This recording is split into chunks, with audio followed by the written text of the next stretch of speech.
He does not weep. In the quiet of the little stone house in Godric's Hollow, with the body of his sister still cooling on the floorboards, Albus Dumbledore feels the great terrible machinery of his grief lock into place, not as sorrow, but as a problem to be solved. Aberforth is screaming, a raw, animal sound of pure loss that seems to claw at the air. Grindelwald is gone, a flicker of apparition and betrayal, but Albus stands perfectly still. He looks at Ariana, a wisp of a girl broken by magic she could not control, and in the other life, the one the world remembers. This is the moment his ambition dies. This is where he learns the seductive horror of power and chooses a life of penance, of quiet guidance, of refusing the ministry and hiding his own brilliance under a veneer of eccentricity. He learns to fear his own strength, but not in this life. In this life, standing over his sister's body, he feels the logic of his old argument with Gellert not as a youthful folly, but as a terrible, unavoidable truth. For the greater good, the words are not a betrayal, but a prophecy. The world is chaotic, magic is a destructive, untamable force in the hands of the ignorant, the cruel, the frightened. Ariana is not a victim of a stray curse in a duel, she is a victim of an ungoverned world. He already knows what he must do. The knowledge settles into him not like a stone, but like a skeleton. A framework on which a new man will be built. He will not retreat from power, he will master it. He will build a world where no other sister lies broken on the floor.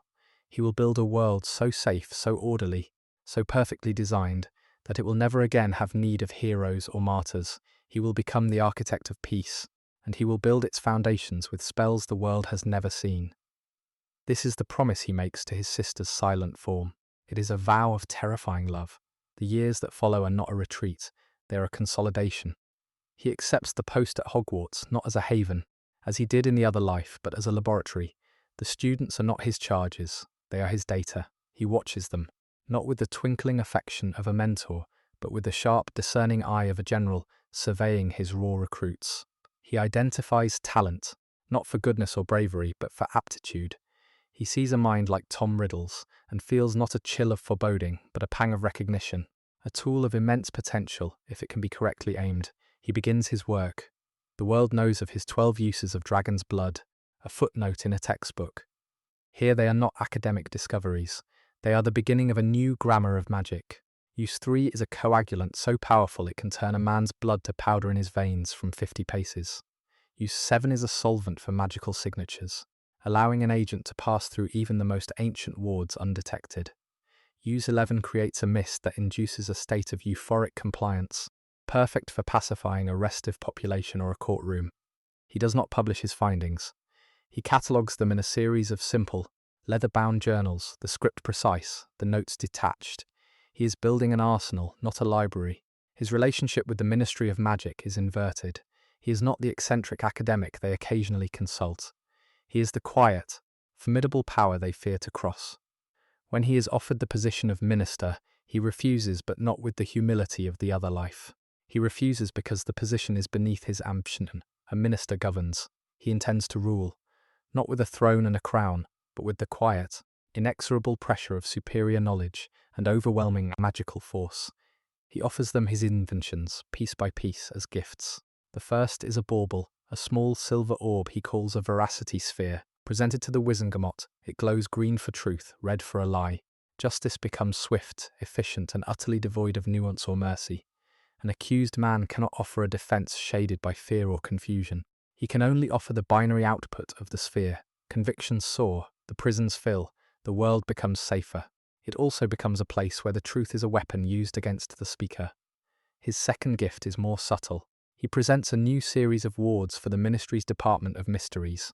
They do not simply repel intruders. They identify any who approach with unauthorized intent and do not bar them, but instead subtly rewrite their purpose. An unspeakable intending to leak a secret finds himself inexplicably compelled to spend the afternoon reorganizing a shelf of prophecies. A reporter sniffing for a story becomes fascinated by the building's architecture and writes a glowing piece on its masonry. It is a masterpiece of preventative magic. It is also the death of dissent. The world is good. It is also true that no one asks difficult questions anymore. Dumbledore's magic does not break the will. It gently, lovingly redirects it. For the greater good, he continues to teach. His classes on the defense against the dark arts are legendary, but for different reasons. He does not teach the simple shield charms and disarming spells of the other world. He teaches theory. He teaches the philosophy of power. He explains that the dark arts are not an external evil to be fought, but a potential within all magic that must be understood, mastered, and controlled. He demonstrates a curse, then shows the precise, elegant counter-theory that unwrites its very existence. His students do not leave his classroom feeling brave. They leave feeling awed. They leave feeling small before the vast, terrifying scope of what magic can be, and the most promising among them, the ones with the right blend of intellect and moral flexibility, are invited to private study sessions. They do not learn Patronuses. They learn how to weave spells that can alter a person's memory of an event without leaving a trace, not a clumsy obliviation, but a complete seamless narrative replacement. They learn how to bind a person's magic to their word, creating an unbreakable vow where the consequence of breaking it is not death, but a slow, gentle erosion of their own magical core. He calls this group of students the architects. The world will later know them as the first true order of the Phoenix, but their purpose is not rebellion, it is enforcement. They are the Un's hand that keeps Dumbledore's peace. They are loyal. They are effective. None of them truly know the man they serve. They know only the mission. They believe they are building a better world. They are not wrong. The morning after, he offers a young Remus Lupin a place at Hogwarts. He does not just arrange for the Shrieking Shack. He begins a new line of research. The problem is not the boy's lycanthropy. The problem is its lack of utility. He spends years cross-referencing ancient runic transformations with the alchemical properties of silver and wolfsbane. He does not create the wolfsbane potion. That potion is a cage, a way to contain the beast. Dumbledore is not interested in cages. He is interested in weapons.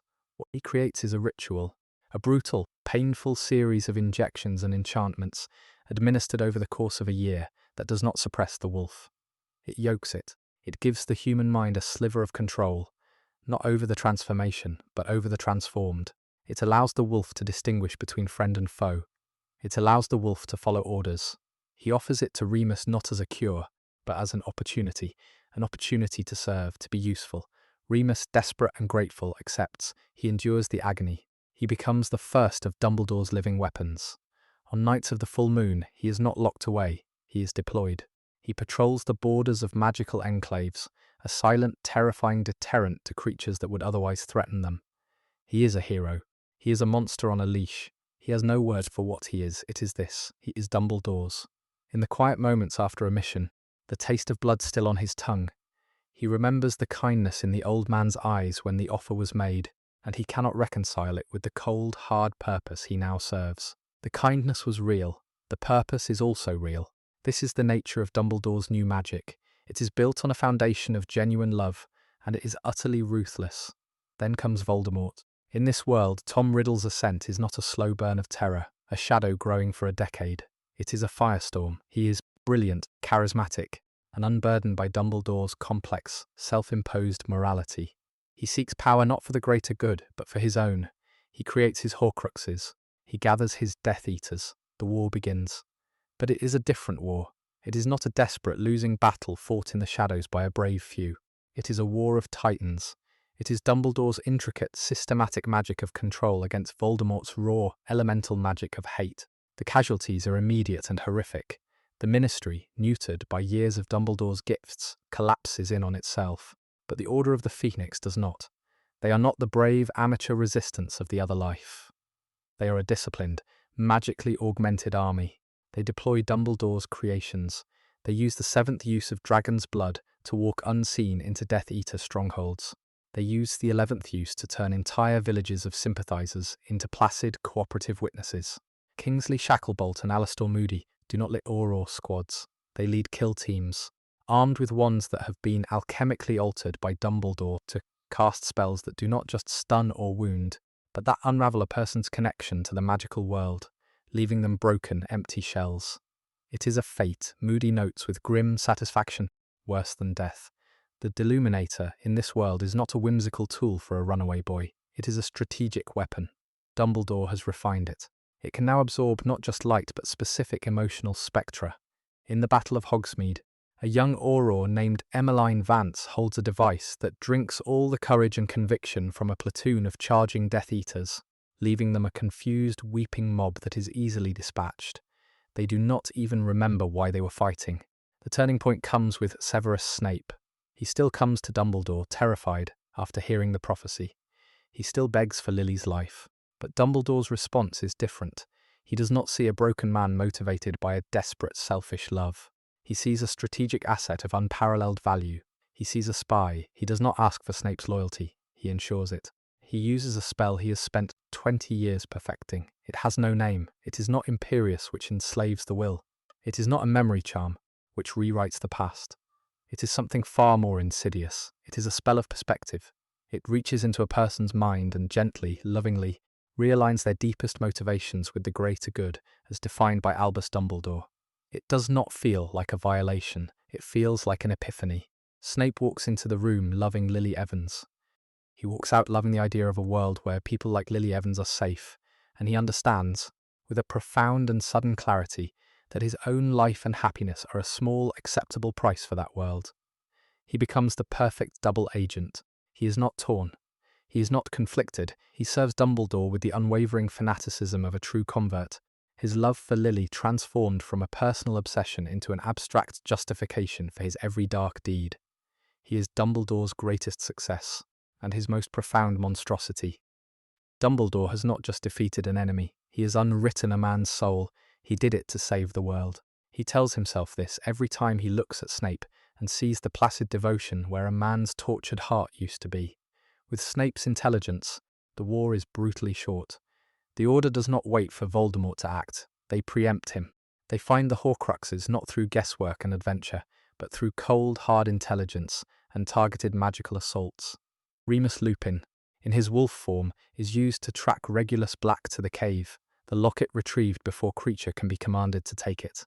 Dumbledore himself, armed with a spell of his own devising that can locate and contain soul fragments, dismantles the diadem, the cup, and the ring in a single, silent night of methodical work. The final confrontation is not at Hogwarts. It is a calculated strike. Voldemort, feeling his power wane, his anchors to the world dissolving, makes a final desperate stand at Malfoy Manor. Dumbledore does not duel him.